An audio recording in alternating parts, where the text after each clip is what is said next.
7 behaviors you should never don't tolerate it even from family. Listen. Life is too short to let anyone, yes, even family, drag you down with behaviors that poison your growth. Respect doesn't come with blood, it comes with action. Love isn't a free pass to mistreat you, it's a responsibility to lift you. I don't care who it is, if they're crossing the line, if they're feeding you negativity, if they're sabotaging your peace, you don't tolerate it. Because greatness doesn't come from pleasing everyone. It comes from protecting your mind, your energy, your focus. Here's the hard truth. Family is not an excuse to accept disrespect. Family doesn't mean you sacrifice your self-respect, your boundaries, your dream. It means building a circle that makes you better. If that circle is broken, you fix it or you walk away. Winners know this. Weak people don't, and you're here because you want to win. You've got to be fearless about cutting out behaviors that drain you. Not people, behaviors. If they change, good. If they don't, you move, because your future matters more than their comfort. You weren't born to be a punching bag for someone's insecurities. You were born to rise, to lead, to dominate. Disrespect disguised as jokes. People hide their real intentions behind laughter. They say it's just a joke, but deep down you know the punchline was aimed at your heart. That is not humor, that's a disguised attack. When someone repeatedly throws jokes at your expense, they're testing how much you'll tolerate. You've got to learn to recognize that pattern early. It starts small, a jab at your dreams, a sneer at your efforts. They'll say you're too sensitive if you react. No, you're not sensitive, you're aware. Respect doesn't bend around laughter. If someone mocks your ambition, mocks your failures, or mocks your effort, it's a seed of disrespect. And seeds grow when they're watered. Stop watering it. The problem is when it comes from people you love, you hesitate. You let it slide, you smile it off, but every time you let it pass, you teach them it's acceptable. You're building a habit not for yourself, but for them. Silence is permission. If you don't call it out, they think they can keep doing it. If they laugh at your discipline, your grind, your vision, they're not just laughing at your jokes, they're laughing at your future. Don't confuse being chill with being weak. You can be kind and still draw a line. You can have love in your heart and fire in your eyes. Draw the line so sharp it cuts through their fake laughter. Jokes should lift the room, not crush your spirit. They should bring people together, not single you out. There's a difference between laughter and humiliation. Every time you swallow that disrespect, you lose a piece of self-respect. And self-respect is the foundation of champions. It's the thing that tells the world, I matter, my dreams matter. The reason they make those jokes is simple: insecurity. They feel small next to your ambition. So they disguise their fear with humor. But that's not your burden to carry. Call it out or cut it out. Don't engage in backhand, fourth games with clowns pretending to be comedians. Tell them that's not funny, and keep moving. Watch how quick they change when they realize you're not the stage for their show. When they see you stop laughing, they'll either grow up or show their true colors. Either way, you win, because now the mask is off. You teach people how to treat you. And if you accept disrespect dressed up as a joke, you're telling them it's okay. You're setting the price for your own value, and the price just dropped. This isn't about ego, it's about dignity. There's a difference between being able to laugh at yourself and letting others turn you into a punchline. Next time you hear that joke, ask yourself, is it making me better? Is it feeding my fire or killing it? If it's the latter, shut it down. Protect your peace like it's the championship game, because in life it is. Constant negativity is poison. It doesn't scream, it seeps. It's the sigh when you share your dream. It's the eye roll when you share your plan. It's the be realistic when you aim high. One negative voice in your circle is louder than 10 voices cheering you on. Because negativity spreads faster than motivation. It's like smoke in a locker room soon, everyone's choking. You've got to understand, people project their limits onto you. They couldn't do it, so they assume you can't either. They're not attacking your dream, they're defending their failure. Family does this often without even realizing it. They think they're protecting you from disappointment, but in reality, they're building walls around your potential. You can love them, but you can't let their fear write your future, because fear is contagious, doubt is contagious. One, are you sure, can turn a lion into a lamb. Negativity doesn't always come loud. It's in the small comments, the constant skepticism, the lack of belief, and you feel that it makes your steps heavier. Winners learn to isolate that energy, not by hating people, but by filtering their words. By deciding whose voice has the privilege to echo in their mind.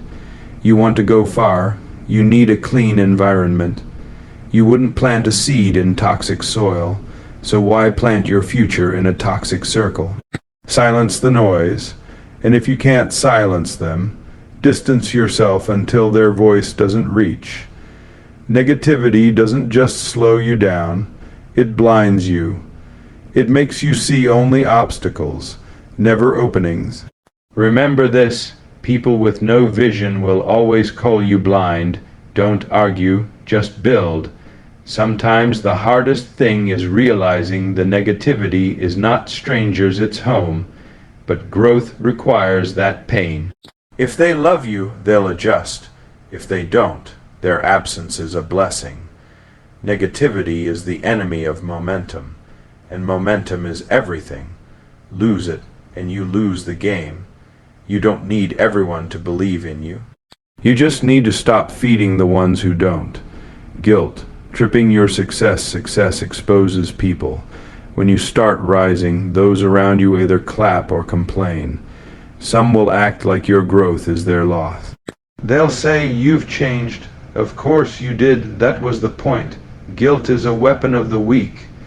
It's how they drag you back to the old version of you that served them.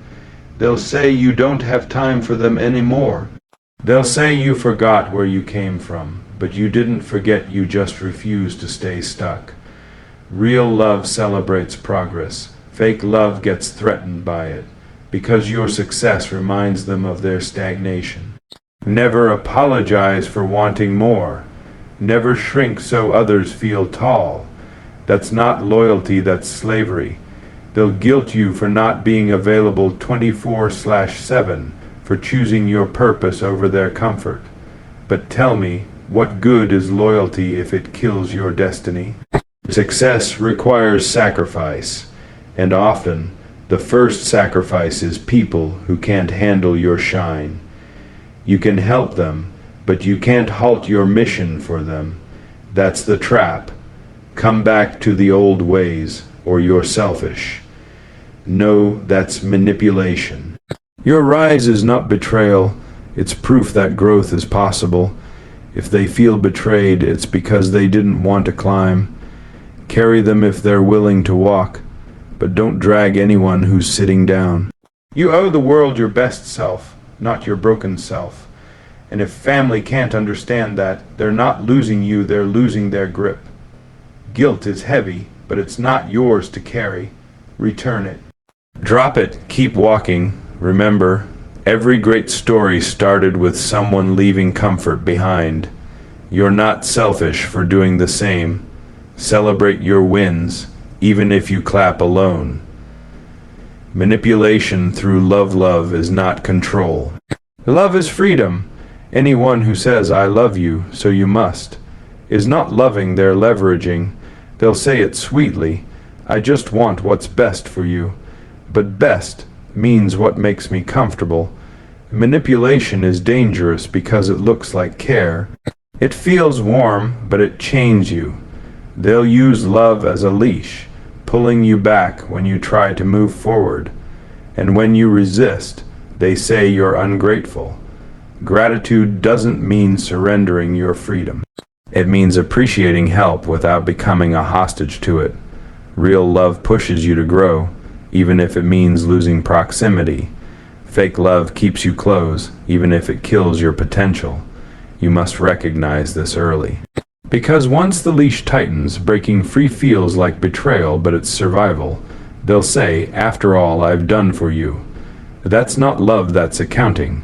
True support never sends an invoice. It doesn't demand repayment with your dreams if you let them dictate your life because they love you. You're building someone else's version of happiness. Walk with love, but without chains. Say thank you, but say no when you must. The hardest chains to break are the ones wrapped in affection. But if the love costs your purpose, it's too expensive. Set the standard. Love me, don't own me. The moment you reclaim your choice, manipulation loses its grip. Sabotaging your growth exposes the intentions of people around you.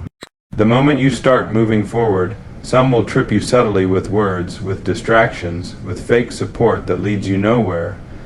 They don't sabotage you because you're wrong. They sabotage you because you're proving them wrong. It starts small, come on, skip it for one day. Why are you so serious? You're overthinking. They'll disguise sabotage as concern, as friendship, as love, but their real fear is being left behind. Sabotage isn't always loud. It's the friend who calls you when you're deep in focus. It's the cousin who laughs when you talk about your plan. It's the parent who tells you not to dream too big because they failed. You've got to protect your mission like a fortress. Every moment you give away to distractions is a moment stolen from your destiny. Growth doesn't happen in chaos, it happens in clarity. Champions learn to see the game behind the game. When someone keeps throwing you off course, you don't get mad, you get smart. You build systems that make sabotage impossible. That means your priorities are non-negotiable. If it's your training time, it's locked. If it's your work hour, it's sacred. They can call it selfish, you call it discipline. People who love you won't sabotage your future. They'll adjust to your boundaries. They'll find ways to support your rhythm, not interrupt it.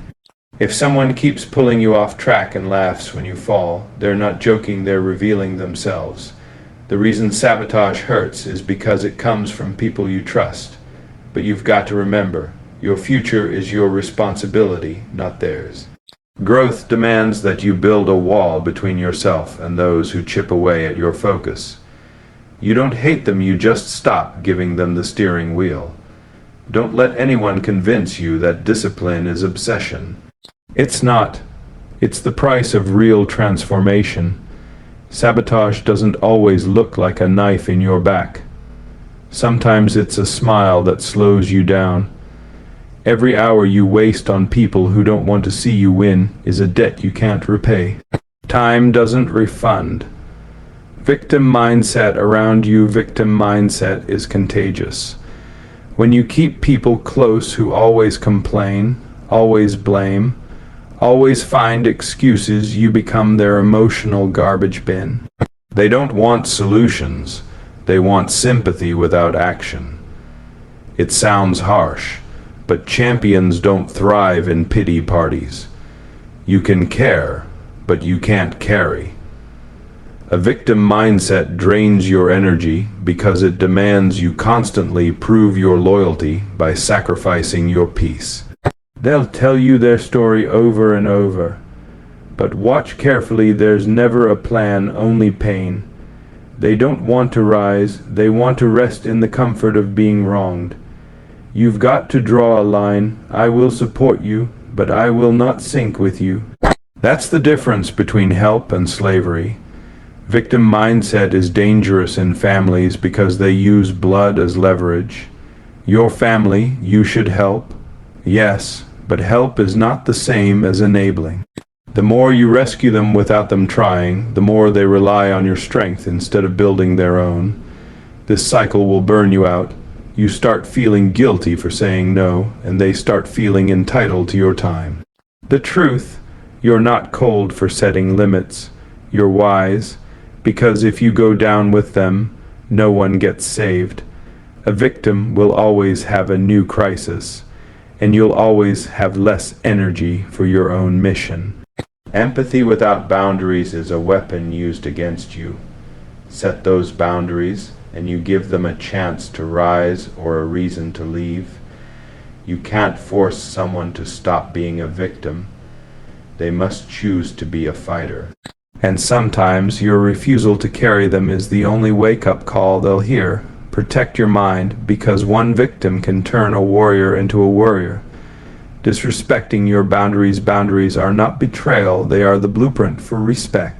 People who truly love you will respect them. People who want to control you will resist them. Family often thinks boundaries don't apply to them. They feel entitled to your time, your space, your choices because we're family. But that's not love, that's possession. You teach people how to treat you by what you allow. If they can walk over your boundaries without consequence, you've built the path for them. Start saying no without writing a novel of explanation. No is a full sentence. When you set a boundary, expect resistance. Not because you're wrong, but because they were comfortable with access to you without responsibility. Boundaries protect both sides. They create clarity, what you accept, what you won't. Some will test you. They'll push, they'll guilt, they'll threaten. Hold the line, because the moment you fold, the lesson is lost. You're not selfish for protecting your energy. You're strategic. People who respect you will adjust. People who only used you will disappear. And that's not a loss, that's a filter. You're building a future that requires strength, not constant explanation. Boundaries are the locks on the door of your destiny. Keep them tight, and only let in those who bring peace.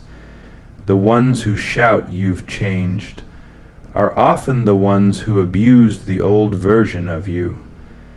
Refusal to grow themselves, you can't grow in a room where no one wants to evolve. If they're committed to staying the same, they'll make you feel wrong for changing. Growth exposes comfort. When you rise, it reminds them of their stagnation. Instead of leveling up, they'll try to pull you down.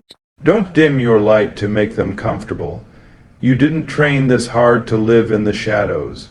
You can inspire them, yes. You can show them the path, yes. But you can't walk it for them. Some people enjoy their misery. They talk about wanting better, but they're allergic to work. If you stay in that environment too long, their excuses become your mindset.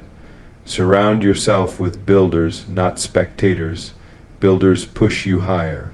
Spectators clap when it's easy, leave when it's tough. Family is not a ticket to your inner circle, effort is. You'll be called arrogant for outgrowing the old environment. That's fine. Arrogance is often just confidence that makes lazy people uncomfortable. Invite them to grow, but don't stop if they decline. A tree never apologizes for growing taller than the rest. It just reaches for the sun. The longer you stay around people who refuse to grow, the more you forget your own potential. Let them stay in their cage if they want, but you've got wings to use. Your duty is to rise, and maybe, just maybe, your rise will inspire their first step. At some point, you have to make a choice. Live for their comfort or live for your calling. Life doesn't wait for approval. Success doesn't wait for permission. Peace doesn't come from keeping toxic people close. It comes from having the courage to cut loose what doesn't grow with you. You can love your family and still protect your focus. You can care deeply and still set boundaries that bite. That's not coldness, that's maturity. Because the world is already heavy. You don't need anchors disguised as loved ones pulling you deeper. This is your wake-up call. Stop tolerating disrespect dressed as humor. Stop absorbing negativity that poisons your vision.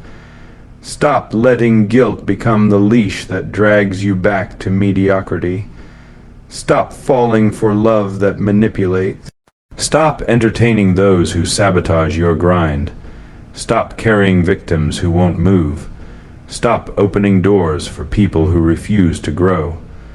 Every moment you tolerate these behaviors, you train them to continue. And every time you draw a line, you train yourself to rise. You were not born to be everyone's crutch. You were born to walk your own path, and if you walk it with discipline, courage, and self-respect, those who truly love you will rise to match your level. Remember, blood makes you related, but behavior makes you family.